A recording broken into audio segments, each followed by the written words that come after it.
Alright guys, so it's Tuesday the 20th. Here I am making another quick video. Some of you guys might know I just finally got medically cleared, so I'm getting ready to deploy to Kuwait here in like 10 days or so. So I'll be gone for 6 months.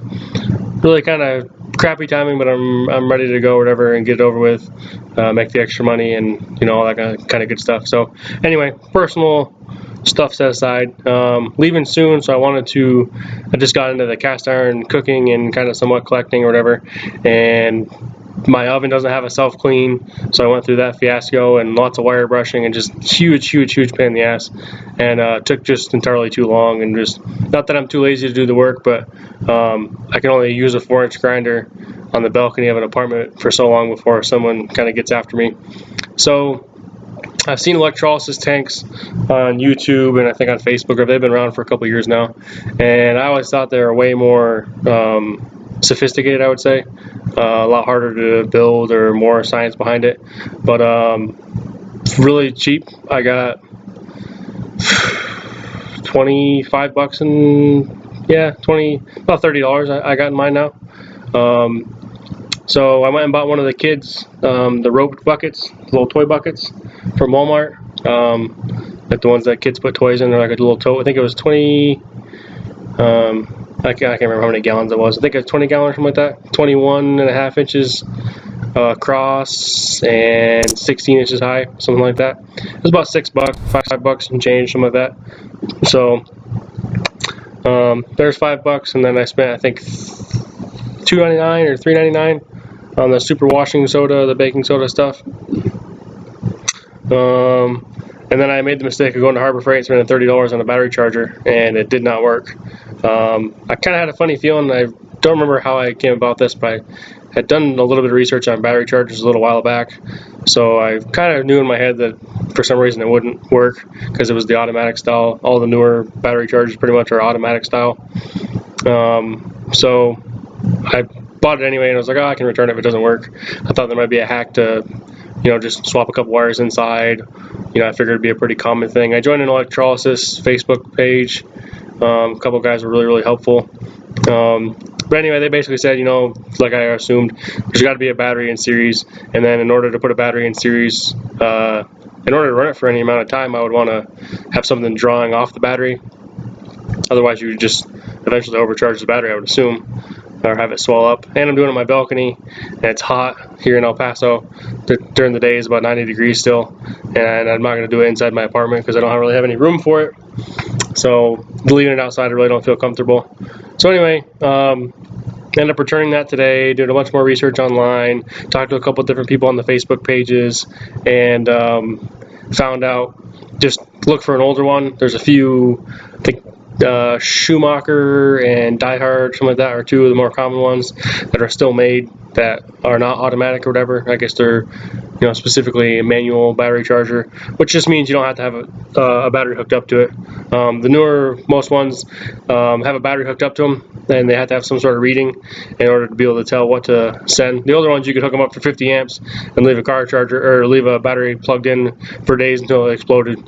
Now I guess that's a problem. They don't want people doing that, so they're making them all safety or whatever.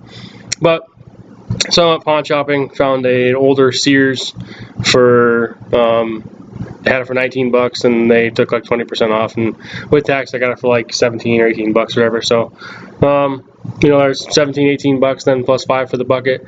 And then if you go to Lowe's, specifically, because a lot of people will try to go to like a bigger box store or like a more common store, there's two sections. There's a metal section where they sell like little sheet metal, a few little aluminum things. It's like in one of the hardware aisles. They'll have a few like round stock steel stuff or like that. And a 2-foot section of 1/2 inch is like $4. If you go a few aisles over and go down to the lumber section where they sell the cement, they'll have almost the exact same things. I think they're 18 inches or something like that instead of 2 foot, and they're about $1.40 compared to $4 something each. So that's something good to go, like, to look forward to. What else did I do? Oh, I had some cable, like white cable that plugs into the wall for like cable TV, cable internet.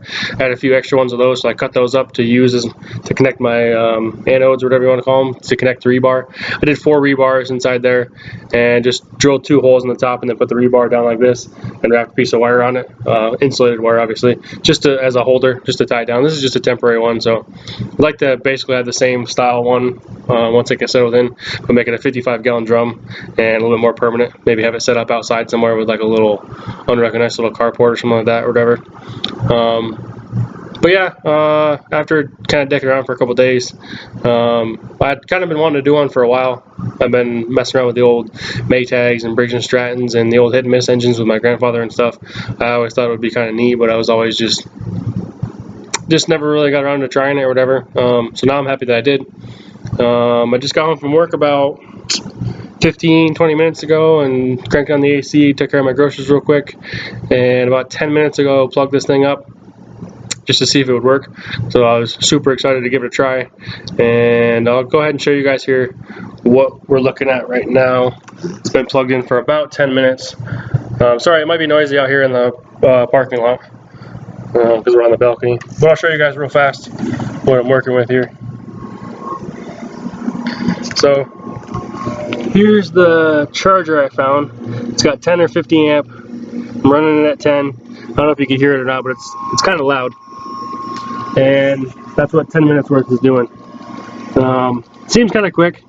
A lot of the ones I saw online or on YouTube or wherever are running as they're running on 2 amp or whatever. And a lot of guys said, hey, it'll be faster if you run 10 amp. So I mean, this one only has a 10 amp option. So according to the little gauge on there, it's running at about 7 amp. So I think that's pretty good. It's going quick. So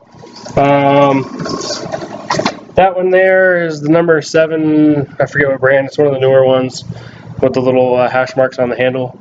Benjamin and something is what somebody told me online. So yeah, that one's been. I didn't really do a whole lot on that one. I baked it at 500 degrees for a couple hours and then wire wheeled it a little bit. It's a really rough surface, that's all. Now that I've kind of done a little bit more research, can tell it's a newer one because it's a rough surface or whatever. But that's why it's my test one for the bucket in there. Something that will be kind of weird is that that's a pretty small pan, or skillet as you'll call it, and it's almost all the way up to the top. So I don't want to leave it resting on the bottom, so it's about just as close as I get to the bottom, like a 1/4 inch. Another thing I had to take into consideration is that once I get done with this, I have to take all that water out, and I'm on the 3rd story, so I have to take it into the, dump it down the toilet or whatever or something. So I didn't want to do too much. I wanted to use the least amount of water as possible. And another thing that I probably will, after watching a few more videos, one guy said he used about a teaspoon or about a tablespoon of the super washing soda or whatever per gallon, and so I just kind of estimated. I was like, I don't think you could put too much. I'm sure it's probably like a waste or whatever, but I wanted to make sure that I had enough. So maybe I have too much, maybe I don't have enough, I don't know. So that would be another thing I'd like to do a little bit of research on. But yeah, there it is. Oh, the one other thing, I went to the dollar store and grabbed I call it lamp cord, the cheap like $1.75 for a 6-foot extension cord, if you call it, whatever, the little cheap ones. Cut the tips off and then stripped them back about 5 inches, and I also use those to connect the anodes as well. So I got those, and the cable stuff is really good. It's a pain in the ass to strip. It's a good solid copper wire underneath, but it's a real pain in the ass to strip just because there's like a hard layer and then a metal, like almost like a Chinese finger wire layer, and then there's like a plastic layer, and then like an aluminum foil layer, and then finally you get down to the actual copper, and it's one solid copper wire. But it's not very